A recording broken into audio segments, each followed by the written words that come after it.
This is lesson 2.2, creating drawings from a model. In this lesson, you will learn how to create drawings from a model. You'll learn the basics of viewports and sheet layers. You'll learn how to annotate viewports. You'll learn how to quickly create viewports, and you will learn how to change the model and update the viewports. Back to Vectorworks.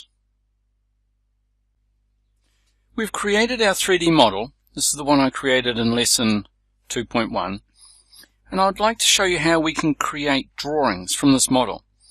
It's all very well creating models, but if we can't make drawings, there's not much point, is there? So let's go through the steps we need. Now I'd like to introduce you to the concept that we're going to use. I've got a sketch here I'd like to show you. So the idea is that we've got our model. Here it is here. This is our model. It's a bit of a rough sketch, but it should explain what we're doing. So what we want to do is we want to look at this from above, creating a plan. Now this creates a thing called a viewport, and we then put that viewport onto our sheet layer. This is our sheet layer over here. So we design in design layers, and we print from sheet layers, and I'll show you where sheet layers are in a minute. We'll then come back to our design layer, and we'll look at our model from the front, and we'll then create a front view, a front viewport, and we'll put that on our sheet layer as well. Then we'll create a side view and we'll put that on our sheet layer. The beauty of this is that as we update our model, these viewports on our sheet layer will be updated automatically. So it's a really quick and really effective way of creating drawings. You may have heard of a term called building information modeling. Well, this is it. We model the building, we model the object, we create the drawings from the model, and then as we change the model, the drawings update. So let's see how we do that. We'll start back at my lesson 2.1. I'm going to start with a top view. So top plan view, there we are. And now I'm going to create a viewport. Now you do not need to have anything selected at the moment. So I've just clicked away from everything so that nothing is selected. View on the menu bar. And create viewport. So now it's time to create those things I just showed you. We're going to create a viewport. So here's our viewport. We can create it with a name. This is going to be my viewport. It's going to be my plan view. We're going to create it on a layer. We haven't got a sheet layer for this yet, so we're going to click here and choose New Sheet Layer. It needs a number, 001, and it needs a title, Drawing. There we are. We've created that. We can create a label for this. It'll be drawing number 1, and this will be my plan view. Now if you like using your keyboard shortcuts, what you can do is to change up here to plan view. I had this before. Then select all of that, copy it using Control C or Command C on a Macintosh. Come down to the drawing title, Control V or Command V, so you can copy and paste what you've typed here down here as well. We haven't got any layers, we haven't got any classes to talk of, so we're just going to leave those alone. Our detail level will be medium, and our view will be top plan, and our rendering will be dashed hidden line. Now when I change the dashed hidden line, that does change the top, so you can leave that at top. So just go through this and check to make sure you've got your viewport name, you've got your layer, you've got your drawing number, and your drawing title. The scale is 1 to 5 because that was what our scale was previously. Our design layer was 1 to 5. But if you want to, you can click on this pop-up and you can change it. We've got medium detail, we've got a top view, dashed hidden line. Click OK, and there it is on our piece of paper. Now we set our page up earlier on, so let's go back through that again. File and Page Setup. So on our page setup, we might want to have an A4 or a letter size page, but we can also change here to have a different size. So I'm going to go to Landscape and A3. I just have to make sure I choose my right printer. So here's one that I've got here. This one will print to A3 size. And Landscape. Okay, so I've got a landscape plan. If you just have a look here, it's 420 normally by 297. But the printer needs a little bit to hold on to the edge of the page, so I lose a little bit for these little grey areas, which are the printer margins. So don't worry about changing that. Make sure you've got one horizontal, one vertical, and OK. So there's my plan on my piece of paper. So I can just move that up here and let go of my mouse, and I've just dragged it up to the corner.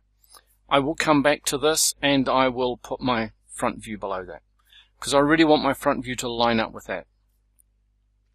Now we're in our sheet layer. You can see up here the icon has changed from design layers here to sheet layers here. This has also changed, so it shows me what my active layer is. Let's choose that, and we'll choose design layer 1. So I've got sheet layers, I've got design layers, and let's go to design layer 1. Now we want to go to a front view. So click here, and we'll choose front. There's my front view. Now it's gone to a perspective view, which I don't want, so I'm going to change that to orthogonal. So I've got an orthogonal view of the front of my object, and now let's create another viewport. View on the menu bar, create viewport, and this will be my front view.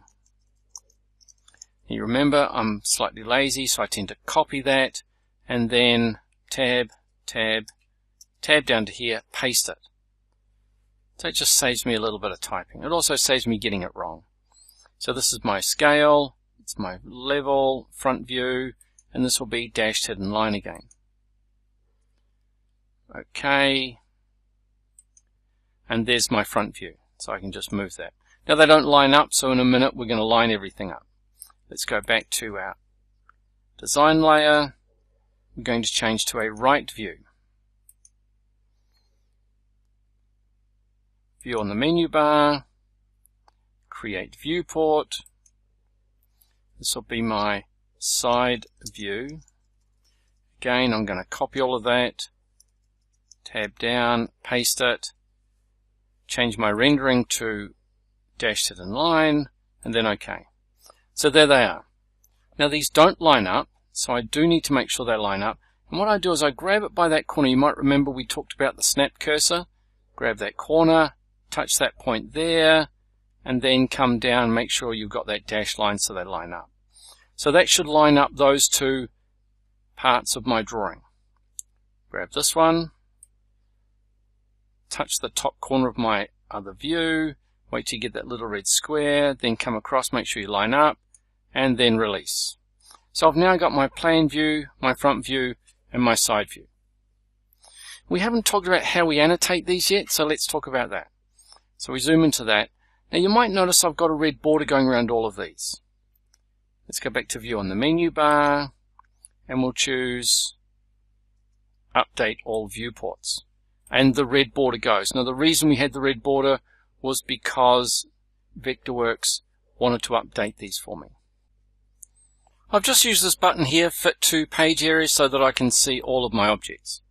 So I need to talk about how we annotate these.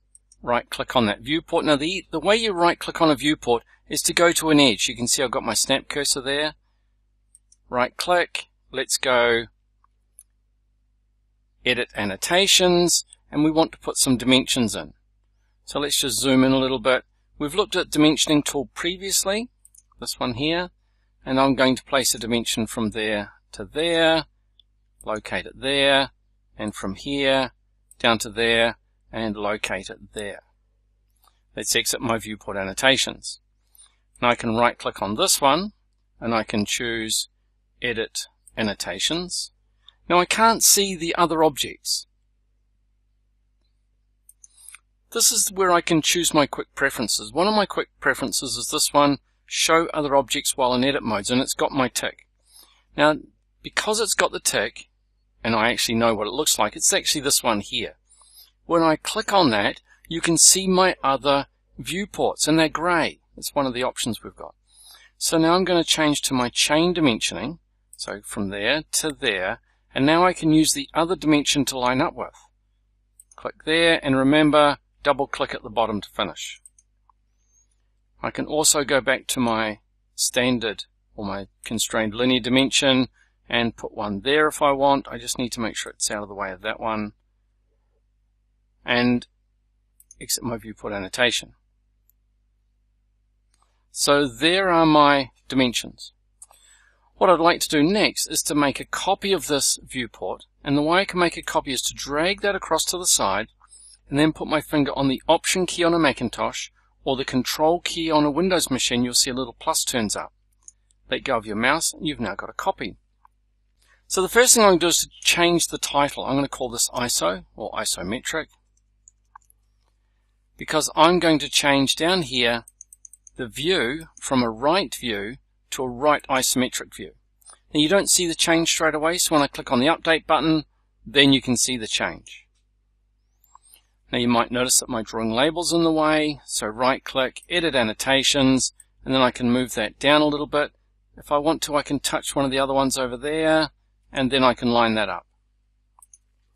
And so I've now got my plan view, my front view, my side view, and I've got my isometric. The only thing really that I've got missing is a title block. So we need a tool that will place a title block for us. This one here, the title block border tool. The title block border tool uses a concept called styles. These are your standard Vectorworks styles. I'm just going to choose one of these simple ones. This one's in inches. I select it, bring it into the drawing area, and I double click to place it. And there's my title. Now it is a styled object, and what I'm going to do is to change this, and I'm going to convert it to an unstyled. Converting it to an unstyled will allow me to change the title block settings by clicking on this button. Now this isn't the only way to do it, but this is just one really quick way to do it. I like my margin to be more like 1 millimeter, so I'm going to type in 1 millimeter. And you notice I can just type mm if I want millimeters. It needs to be about a 32nd of an inch or something along those lines, but I just use 1 millimeter for that. When I click OK, you'll see that I've got a much smaller border, and now I've got space here for putting the drawing. It's picked up the drawing number, C001. It's picked up the drawing. I also have a lot of other options to fill in here as well. If I click on that border settings again, I can come down here. I can look at the project data. So I could put in project information. So I could put in today's date. I could put in the ID. I could put in the project name. This is lesson 2.2. I have sheet data, so I can put in what the drawing title is, what the number, what the date is, and today's actually the 1st of August 2018. What the status, we can go to the next drawing if we've got more. We can look at revision data. I don't want to look at all of that just at the moment. I just want to keep it very simple. You might notice that this isometric drawing is now in the way, so I'll just drag that up out of the way. So let's put the CAD file name down here. It's got the drawing there. This particular title block doesn't have the client's details, so that they're not there.